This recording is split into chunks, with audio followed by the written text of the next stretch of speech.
એક મહત્વના સમાચાર આગામી 18 કલાક ખેડૂતો માટે ભારે છે। હવામાનને લઈને સૌથી મોટા સમાચાર। કાલે સવાર સુધી રાજ્યના અનેક વિસ્તારોમાં માવઠાની આગાહી કરવામાં આવી છે। કચ્છ, સૌરાષ્ટ્ર, ઉત્તર ગુજરાતમાં પવન સાથે વરસાદ વરસશે આગાહી કરી છે હવામાન નિષ્ણાંત અંબાલાલ પટેલે। આગામી 18 કલાક સુધી હવામાનને લઈ ખેડૂતો માટે ભારે છે અને આ દરમિયાન ગાજવીજ સાથે વરસાદ વરસશે તો કેટલીક જગ્યાઓ પર ભારે પવન પણ ફૂંકાઈ શકે છે। हमारा संवाददाता विपुल बालधा अत्यारे अपनी साथे जोड़ाई चुक्या छे, जेमनी साथे हाल हवामान निष्णांत अंबालाल पटेल जोड़ाया छे। विपुल, शुं आगाही करवामां आवी छे? जी बिल्कुल, हवामान निष्णात अंबालाल पटेले गई काले ज कह्युं हतुं के आगामी 48 कलाकमां राज्यना अनेक विस्तारोमां कमोसमी वरसाद पड़ी शके छे। हवे आजे आगामी 18 कलाक हवे के एटले आवतीकाल सवार सुधीमां राज्यना अनेक विस्तारोमां वरसाद पड़ी शके छे। त्यारे अंबालाल पटेल ज आपणी साथे छे, तेमनी साथे वात करीशुं। खास करीने काका, हवे वरसाद बनासकांठामां आज केटलाक विस्तारमां पड्यो छे, हजी पण कया कया विस्तारोमां वरसाद पड़वानी शक्यता? हजू साबरकांठाना भागोमां वरसाद पड़वानी शक्यता रहेशे, पंचमहालना भागोमां रहेવાની शक्यता रहेशे। परंतु उल्लेखनीय छे के उत्तर मध्य गुजरातना भागोमां हजू पण वरसाद पड़वानी शक्यता रहेशे અને આ વરસાદ જે છે એ લગભગ આજ સાંજ સુધીમાં જે વેસ્ટર્ન ડિસ્ટર્બન્સ છે એ ઉત્તર પૂર્વીય ભાગોમાં જઈ શકવાની શક્યતા રહેશે। પરંતુ કેટલાક ભાગોમાં તો અરબ સાગરનો ભેજ અને વેસ્ટર્ન ડિસ્ટર્બન્સનો ભેજ જે છે એ બે ભટકાઈ જવાથી અને ઉપર પ્રેસિપિટેટ થવાથી થંડર સ્ટોર્મ એક્ટિવિટી એટલે કે ગાજવીજ થવાની પણ શક્યતા રહેશે। પરંતુ ઉલ્લેખનીય છે કે આ વરસાદ તો લગભગ આજ સાંજ સુધીમાં ઘણા ભાગોમાંથી વિરામ લઈ રહ્યા છે। પરંતુ આજે પવનની ગતિ લગભગ બપોરે અને રાત્રિના ભાગમાં ઘણી વધવાની શક્યતા રહેશે। કોઈ ભાગમાં તો 20 કિલોમીટર ઉપરની પવનની ગતિ રહેશે। મધ્ય ગુજરાત ભાગમાં, કચ્છના ભાગમાં તો ઘણી રહેશે। ગુજરાતના ઘણા ભાગોમાં પવનની ગતિ વધુ રહેવાની શક્યતા રહેશે, ઉત્તર ગુજરાત, મધ્ય ગુજરાત અને કેટલાક ભાગોમાં તો ઉત્તર ગુજરાતના ભાગમાં 40 થી 45 કિલોમીટરની ઝડપે પવન ફૂંકાવાની શક્યતા રહેશે અને ઉત્તર ગુજરાતના ભાગોમાં પણ 40 થી 45 કિલોમીટર અને કચ્છના ભાગમાં તો 50 કિલોમીટર ઉપરની શક્યતા રહેશે। સૌરાષ્ટ્રના અન્ય ભાગોમાં પણ પવન ફૂંકાવાની શક્યતા રહેશે।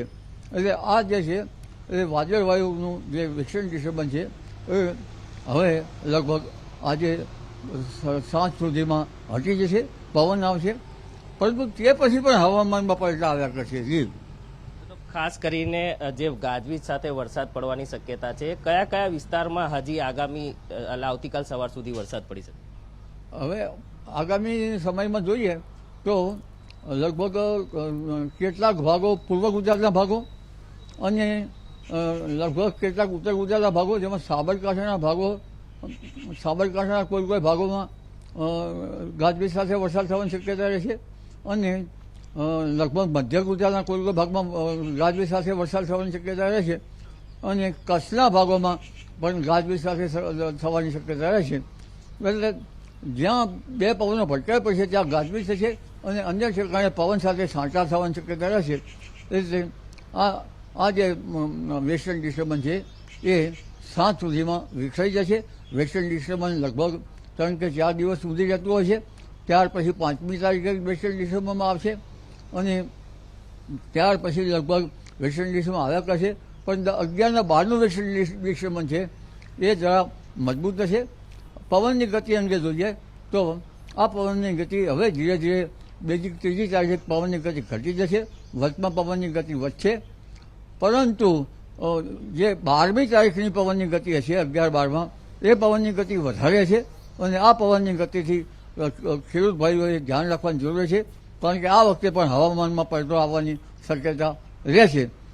અને હવે ઠંડી માટે પણ એક રાઉન્ડ આવી રહ્યો છે, એટલે 3 થી 6માં ઠંડીનો રાઉન્ડ આવશે અને આ ઠંડીની સાથે સાથે શિવરાત્રી ઉપર પણ ઠંડા પવનો ફૂંકાશે। ઠંડીનો રાઉન્ડ ઉત્તર ગુજરાતમાં તો રાત્રિના ભાગમાં 7 ડિગ્રી સેલ્સિયસથી નીચે જવાની શક્યતા રહેશે, કચ્છના ભાગમાં પણ 7 ડિગ્રી સેલ્સિયસ નીચે, સૌરાષ્ટ્રના ઉત્તર સૌરાષ્ટ્રના ભાગમાં પણ ઠંડીનું મોજું ફરી પડશે, વલસાડના ભાગમાં પણ ઠંડી રહેશે, સુરતના ભાગોમાં પણ કંઈક ઠંડી રહેશે, જૂનાગઢના ભાગોમાં પણ ઠંડી પડવાની શક્યતા રહેશે। પણ આ ઠંડી જે છે એ દિવસના ભાગમાં લગભગ કચ્છના ભાગમાં 10 ડિગ્રી 12 ડિગ્રી સેલ્સિયસ, અમદાવાદના ભાગમાં 11-12 ડિગ્રી સેલ્સિયસ જેવું કે 13 ડિગ્રી સેલ્સિયસ જેવું અને અન્ય ભાગમાં પણ 10, 11, 12 કે 13 જેવું ઉષ્ણતામાં રહેવાની શક્યતા રહે છે. કોઈ કોઈ ભાગમાં 15 કે 16 ડિગ્રી સેલ્સિયસ જેવું ન્યૂનતમ ઉષ્ણતામાં રહેવાની શક્યતા રહે છે. જી ખાસ કરીને આપ કહી રહ્યા છો કે 11 અને 12 માર્ચે પણ એક વધુ વેસ્ટર્ન ડિસ્ટર્બન્સ આવી રહ્યું છે, તો ફરીથી વરસાદ, કમોસમી વરસાદની આગાહી લાગી રહી છે. લગભગ 5 થી 7માં પણ વાદળવાળું આવશે અને વાદળા થવા છે. અને કારણ કે આ વરુણ મંડળના નક્ષત્રમાં યોગ થશે, લાંબો આ યોગ ચાલવાનો છે બર્ફીલા પ્રદેશોમાં. અને 11-12 તારીખે અંધારો હવામાનમાં પલટો આવશે અને આ પલટાના કારણે જે પવનની ગતિ પણ ફૂંકાશે અને ગરમી અને ઠંડકના પવનો, અરબ સાગરનો ભેજ આવશે અને જેના કારણે આ હવામાનમાં પલટો આવવાની શક્યતા રહે છે. પણ ઉલ્લેખનીય છે કે બંગાળના ઉપસાગરમાં પણ એક સિસ્ટમ બની રહી છે. કે આ સિસ્ટમ લગભગ બંગાળ ઉપસાગરમાં આવશે તો ત્યાંનો ભેજ પણ લગભગ પૂર્વ જે ગુજરાતના ભાગો છે અથવા તો પૂર્વ યુપીના ભાગોમાં આવવાની શક્યતા રહે છે. અને આ ભેજના કારણે પણ આગામી સમયમાં અરબ સાગરનો ભેજ, બંગાળ ઉપસાગરના ભેજના કારણે મુંબઈ, મહારાષ્ટ્રના ભાગો, દક્ષિણ સૌરાષ્ટ્રના ભાગો અને સૌરાષ્ટ્રના અન્ય ભાગોમાં પણ હવામાન ત્યાં પલટો આવવાની શક્યતા રહે છે.